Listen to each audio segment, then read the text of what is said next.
Hello everyone, welcome to my class. I am Pamela Jasmine. Today I am going to teach Julius Caesar. Julius Caesar is based on Roman history.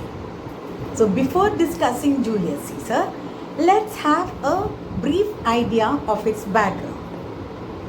In the 6th century BC, Rome was ruled by a tyrant king named King Tarquin.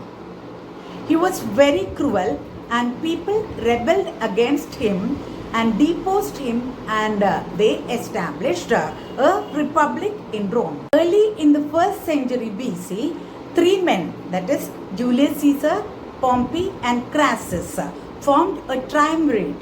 Triumvirate means a ruling group of three men and to govern Rome. Then in 53 BC, Crassus was killed while fighting against Parthians. After that, Pompey and Julius Caesar were not ready to share power, and there was a civil war, and in the battle of Pharsalia, Caesar defeated Pompey, and little later his two sons, Pompey's two sons, were also defeated by Julius. Let's see the main characters. Julius Caesar is the main character, there is no doubt. Then when the scene begins, we can see two tribunes. They are Flavius and Marullus. They are the tribunes. Then conspirators. You should learn the names of the conspirators by heart. Say Marcus Brutus, Cassius, Casca, then Trebonius, Ligarius, Decius Brutus, Metellus Cimber and Cinna. They are the conspirators against Julius Caesar. Then triumvirate, again triumvirs after the death of Julius Caesar, that is Octavius Caesar, Mark Antony and Aemilius Lepidus. And only two female characters are there. They are Calpurnia and Portia. Calpurnia is the wife of Julius Caesar and Portia is the wife of Brutus. Act 1, Scene 1. Act 1 takes place at a street in Rome. When the scene begins, we can see Flavius, Marullus and some citizens. Some citizens were getting ready to welcome Julius Caesar's arrival. They wanted to celebrate Julius Caesar's victory. Then this Flavius and Marullus, they were the officials who were against Julius Caesar. They were the supporters of Pompey, and they were scolding the citizens who were waiting there without doing their work. And they were scolding that these citizens were workers and they were not in their uniform, and they were trying to celebrate Julius Caesar's victory. Flavius, hence home, you idle creatures, get you home. Is this a holiday? What? Know you not? Being mechanical, you ought not walk upon a laboring day without the sign of your profession. Speak, what trade art thou? So here Flavius is scolding the citizens. Hence home, you idle creatures. He was calling the citizens idle creatures, lazy people. Get you home. Is this a holiday? They were asking. Flavius was asking the people whether it was a holiday. It was a working day, and why they were standing there without doing their work. And they were in their civil clothes. They were not in their working dress. So he was asking why you are not showing the sign of your job, your work.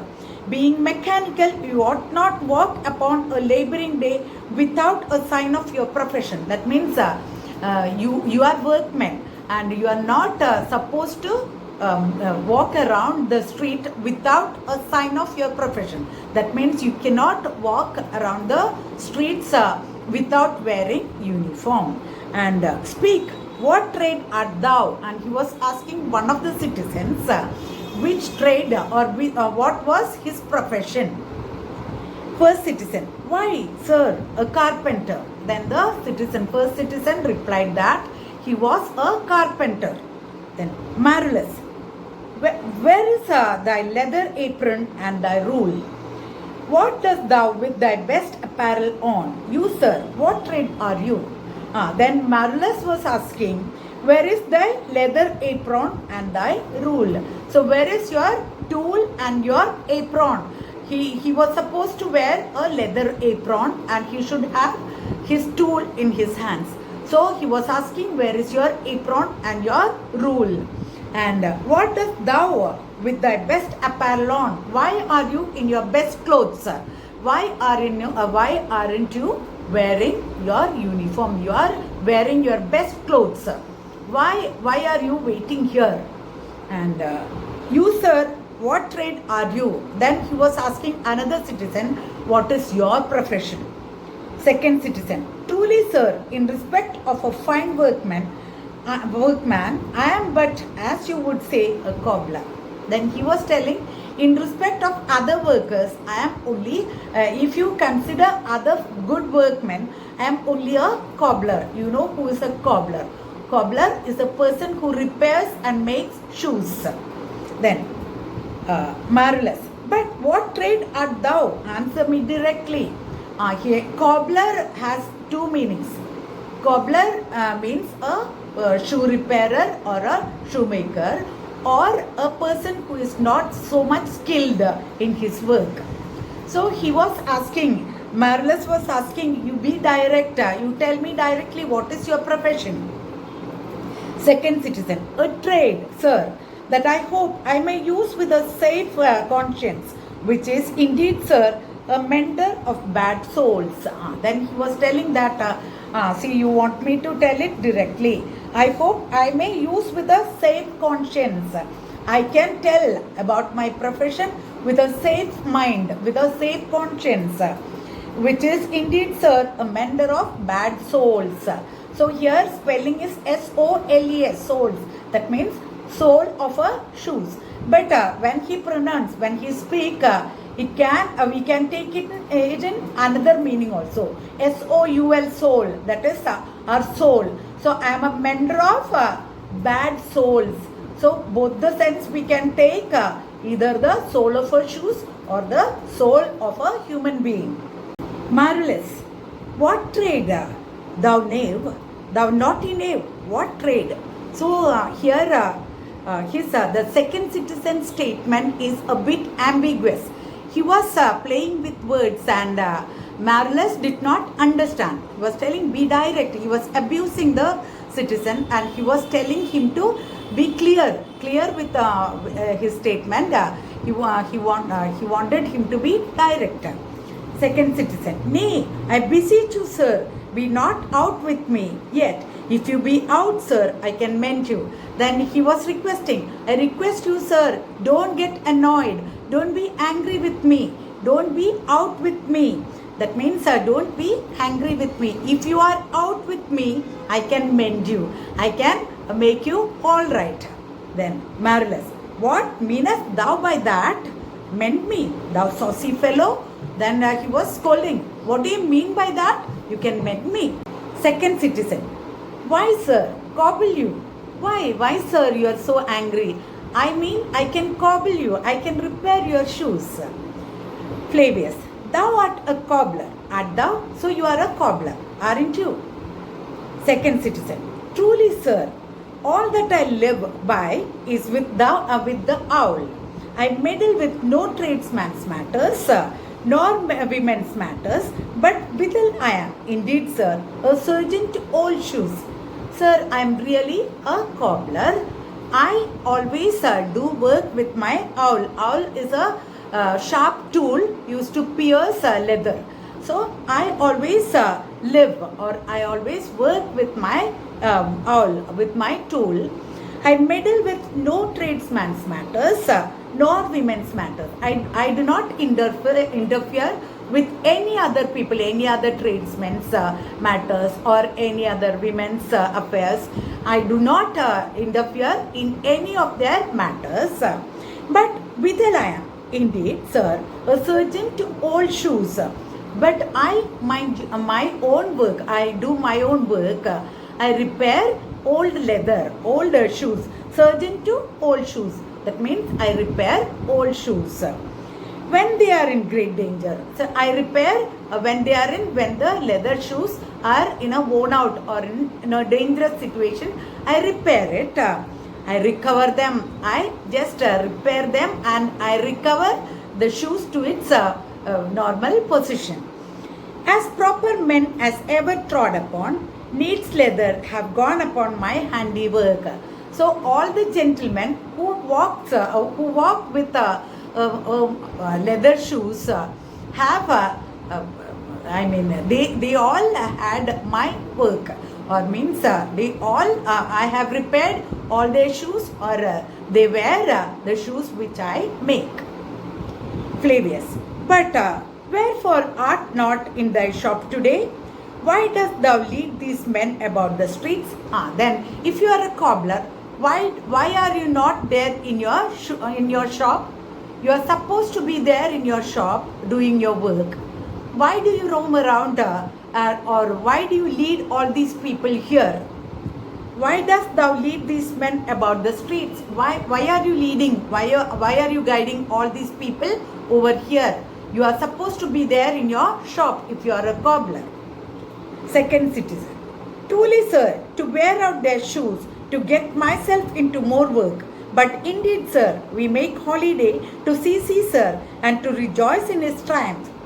Really, sir, I am here because so many people are there and I will get more work if there are so many people and their shoes are worn out, or if their shoes need repair, I can repair and give them and I will get more work and more money. But today I am here to rejoice Caesar's victory. I am here to celebrate Caesar's victory. Marvelous. Wherefore rejoice? What conquest brings he home? What tributaries follow him to Rome? To grace in captive bonds his chariot wheels?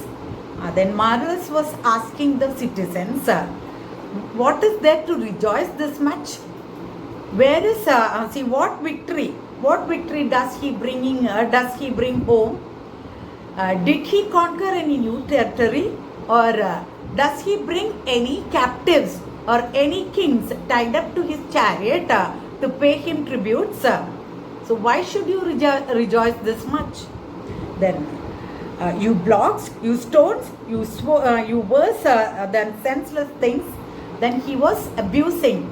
Marvelous was abusing the citizens. Are you heartless, hard-hearted people, stone-hearted, and you blocks, you worse than senseless things. Don't you have sense? Oh, you hard hearts, you cruel men of Rome, knew you not Pompey? You're very hard-hearted. You're very cruel people. Can't you remember Pompey? Do you remember Pompey? You cruel men of Rome, knew you not Pompey? You don't know Pompey? Many a time and oft have you climbed up to walls and battlements, to towers and windows, you to chimney tops, your infants in your arms, and there have sat the livelong day with patient expectation to see great Pompey pass the streets of Rome. Now he was reminding, Marvelous was reminding the citizens, why don't you remember Pompey? You have waited such a long time with your infants in your hands, and you have climbed up to chimney tops and rooftops to welcome Pompey. You blocks, you stones, you worse than senseless things. Oh, you hard hearts, you cruel men of Rome, knew you not Pompey? Many a time and oft have you climbed up to walls and battlements, to towers and windows. Many times in the past you have climbed on the chimney tops and to the towers and windows.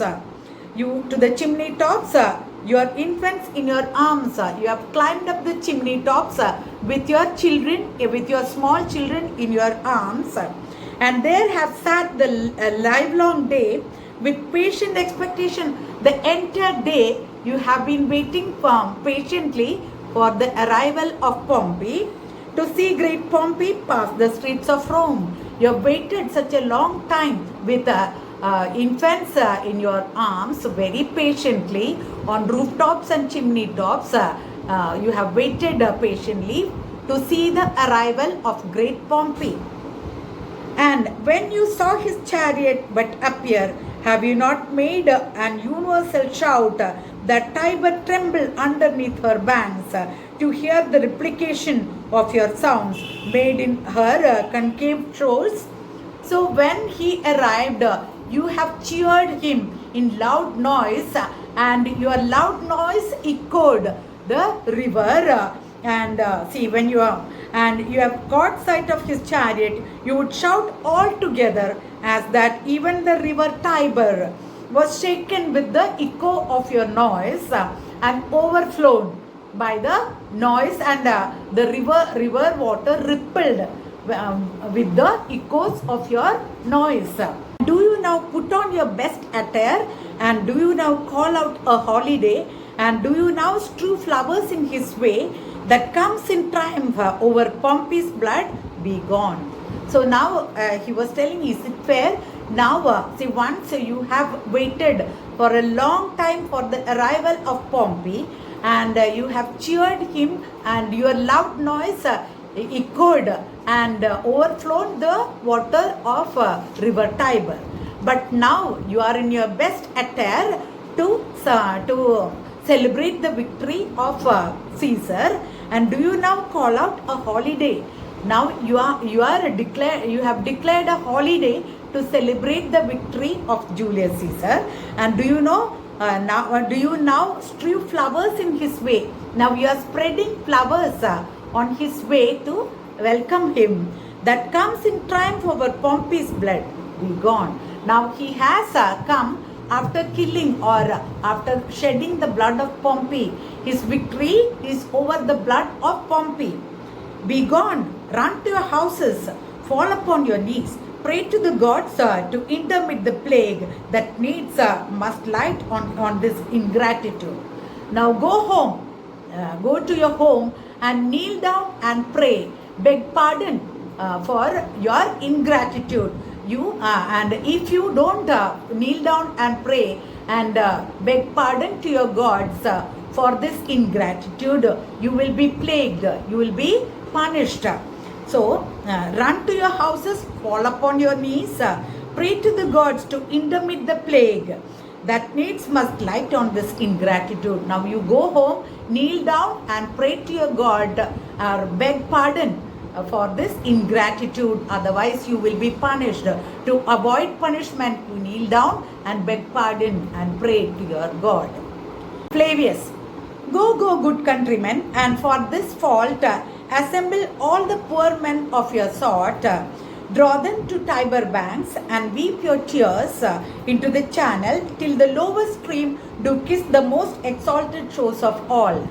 Now Flavius is telling these citizens, go and call all the citizens of your kind, gather everyone and go to the shore of the river Tiber and cry out for your fault, shed tears and fill the lowest level of water, and you fill the river with your tears and rise the level of water to its highest level of the bank. So you don't be here, you go to the go and gather the people and cry for your fault. That is to celebrate the victory of Julius Caesar and forgetting Pompey. So you go and gather all the citizens and go to the banks of river Tiber and shed tears and fill your tears in the river and rise the level of water to its highest level. Exit the citizens. See whether their basest metal be not moved. They vanish tongue-tied in their guiltiness. So after the citizens exit, they discuss. Flavius and Marcellus discuss that the people went without any feeling, without any good feeling for Caesar. Their basest metal, that means their meanest spirit, is not touched, and they vanished tongue-tied in their guiltiness. Now they are tongue-tied, they disappeared tongue-tied, that means speechless. because of guilt. So Marcellus and Flavius were successful to brainwash the people that they were doing sin against Pompey's blood by honoring Julius Caesar, and they will be punished by God if they do so. So they were successful. Flavius and Marcellus were successful to brainwash the people, and the people went away tongue-tied. They went away speechless because of guilt. See, whether go you down that way towards capital, this way will I. You go towards capital. Capital is the temple for Jupiter. So you go in that direction, and this way in the opposite direction, see the Flavius will also go. This way will I. Disrobe the images if you do find them decked with ceremonies. Now Flavius is instructing Marcellus to disrobe the images of Julius Caesar, to remove all the decorations from Julius Caesar's statue. People decorated the statues of Julius Caesar, and they gathered to welcome him, to cheer him for his victory. They wanted to celebrate Julius Caesar's victory. But Flavius and Marcellus discouraged people, and they brainwashed the people from doing so, and people moved. And now they are planning to disrobe or to remove the decorations from Julius Caesar's statue. And they were going in opposite direction to do that. Disrobe the images if you do find them decked with ceremonies.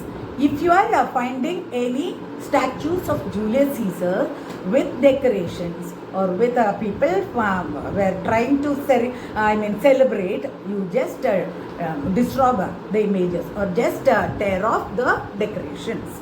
Marcellus, may we do so? You know, it is the feast of Lupercal. Then Marcellus doubts, may we do so? Can we do so? Because it is the festival of Lupercal. Festival of Lupercal is the festival of Rome, ancient festival of Rome, and it was an auspicious day. It was this festival is the purification of is meant for the purification of the city. So he doubts whether it is good, it is fair to do such things on such an auspicious day. Flavius, it is no matter. Let no images be hung with Caesar's trophies. That doesn't matter. We should not let any of Caesar's images, Caesar's statues decorated with his trophies, with his success, or with his triumphs. I will about and drive away the vulgar from the streets. I am going to do that and drive away all the common people from the streets. They may be gathering on the streets to welcome or to celebrate the victory of Julius Caesar. So do you too, where you perceive them thick. These growing feathers plucked from Caesar's wing will make him fly an ordinary pitch. If we pluck off all his growing feathers, if we don't allow him to be so popular, he will fly in an ordinary height. That means it is symbolic. That means we should not allow him to grow so popular. If he is cheered by so many people, he would feel, so he will be boosted. That should not be allowed. If people won't gather, and if the streets are empty, he won't feel that honored, and then he will be in a normal height. Who else would soar above the view of men and keep us all in servile fearfulness?